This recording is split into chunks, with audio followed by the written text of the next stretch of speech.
मैं सुरेश नौरवा, राष्ट्रीय अध्यक्ष भगवा स्वयंसेवक संघ।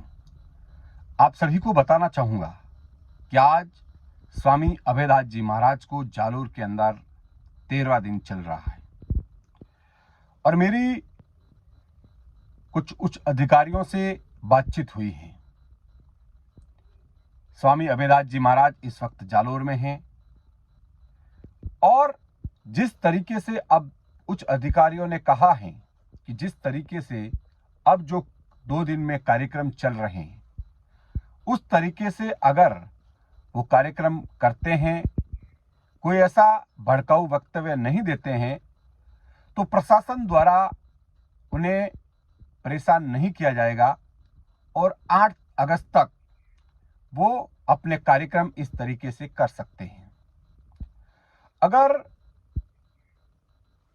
बड़ा टेंट लगा करके या फिर बड़ा साउंड लगा करके वो कार्यक्रम करते हैं तो फिर उनको परमिशन लेनी पड़ेगी और बहुत सारी परमिशन प्रशासन से मांगी गई।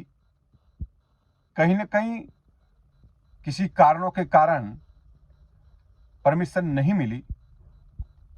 मैंने भी जब लेटा के लिए परमिशन मांगी थी तो प्रशासन ने परमिशन देने के लिए तैयार हो गए थे।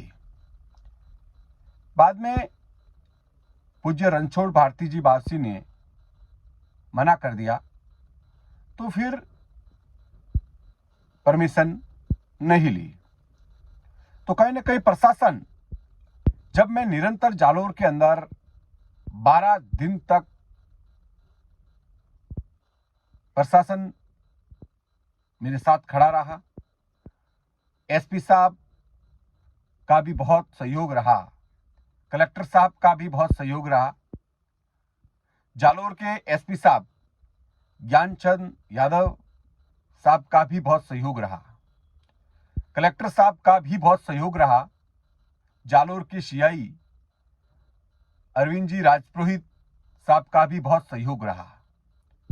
जालोर के सभी संत महात्माओं ने भी मुझे आश्वस्त किया कि जालोर के किसी भी व्यक्ति को धर्म का कार्य करने में परेशान नहीं किया जाएगा, आप निश्चित रहे।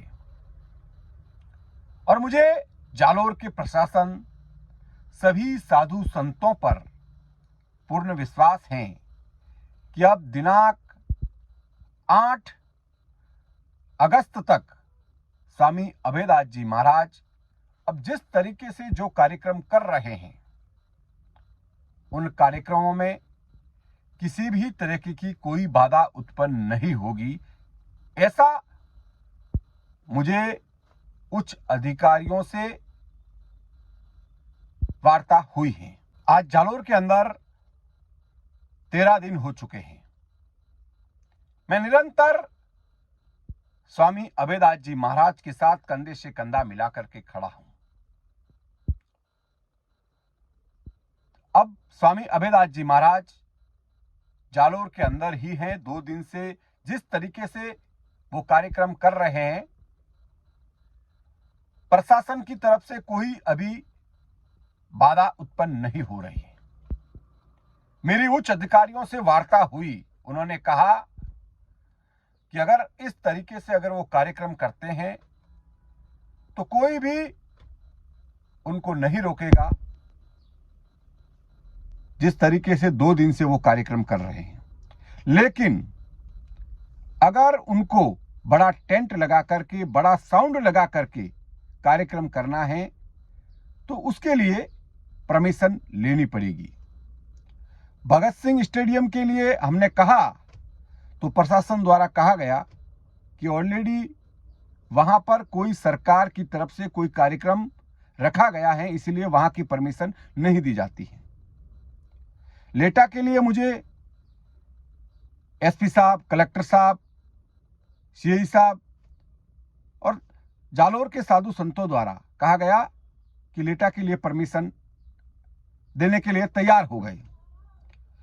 लेकिन पूज्य रणछोड़ भारती जी बावसी ने कहा कि आप मलकेश्वर मठ में कार्यक्रम कीजिए, पहले तो उन्होंने परमिशन दी और उसके बाद क्या हुआ मुझे जानकारी नहीं। उन्होंने कहा कि आप मलकेश्वर मठ में जाकर कार्यक्रम कीजिए, यहाँ जगह बहुत कम है। तो मैंने अपनी बात वापस रख दी कि बाबूजी ने मना कर दिया है। लेकिन मुझे आज 13 दिन के अंदर जिस तरीके से प्रशासन से जब जब मेरी वार्ता हुई, साधु संतों से, बड़े बड़े संतों से भी हुई, तो उन्होंने मुझे आश्वस्त किया, कहा, बहुत ही संतोषजनक जवाब दिया। चाहे वो एसपी साहब ज्ञानचंद जी यादव साहब हो, चाहे कलेक्टर साहब हो, चाहे एसडीएम साहब हो, चाहे तहसीलदार साहब हो, चाहे जालोर के सीआई साहब हो, सभी ने मेरा पूरा साथ देने का प्रयास किया, आश्वस्त किया। और अभी तक किसी भी व्यक्ति पर कोई भी तरीके से कोई भी कार्रवाई नहीं हुई। मेरी बात को प्रशासन ने रखा। मैं जालोर के प्रशासन का हृदय की गहराइयों से आभार व्यक्त करता हूं कि आपने मुझे संतोषजनक सही तरीके से पेश आकर के सही जवाब दिया। चाहे वो एसपी साहब ज्ञानचंद यादव जी हो, कलेक्टर साहब हो, सीआई अरविंद जी राजपुरोहित हो, सभी ने, मैं आप सभी का हृदय की गहराइयों से आभार व्यक्त करता हूं। अब मेरी उच्च अधिकारियों से वार्ता हुई है। उन्होंने कहा है कि अगर स्वामी अभेदास जी महाराज जिस तरीके से अब कार्यक्रम कर रहे हैं उस तरीके से करते हैं तो कोई भी 8 अगस्त तक उनको कोई परेशान नहीं करेगा। लेकिन अलग अगर उनको बड़ा टेंट लगाना हो या बड़ा साउंड लगाना हो तो फिर उसके लिए परमिशन उनको लेनी पड़ेगी और प्रशासन परमिशन देने के लिए तैयार है। और अब आराम से आप जिस तरीके से शांतिपूर्ण तरीके से कार्यक्रम कर रहे हैं वो करते रहिए। बस अपने वक्तव्य का, उन्होंने कहा है कि वक्तव्य का ध्यान रखिए, ऐसा कोई भी विवादित बयान या वक्तव्य ना दे जिससे जालोर का माहौल खराब हो। इसके लिए मैं पुनः जालोर के साधु संतों के चरणों में दंडवत प्रणाम करता हूं। जालोर के वासियों का हृदय की गहराइयों से आभार व्यक्त करता हूं। जालोर की नारी शक्ति का हृदय की गहराइयों से आभार व्यक्त करता हूं। और जालोर के पुलिस प्रशासन का भी हृदय की गहराइयों से आभार व्यक्त करता हूं। जालोर के प्रशासन का भी हृदय की गहराइयों से आभार व्यक्त करता हूं। और मुझे विश्वास और भरोसा है कि दिनांक 8 अगस्त तक आप किसी भी तरीके से श्री अभेदास जी महाराज को परेशान नहीं करेंगे। आपका बहुत बहुत धन्यवाद। जय श्री राम, जय गौ माता। आपका अपना सुरेश नौरवार।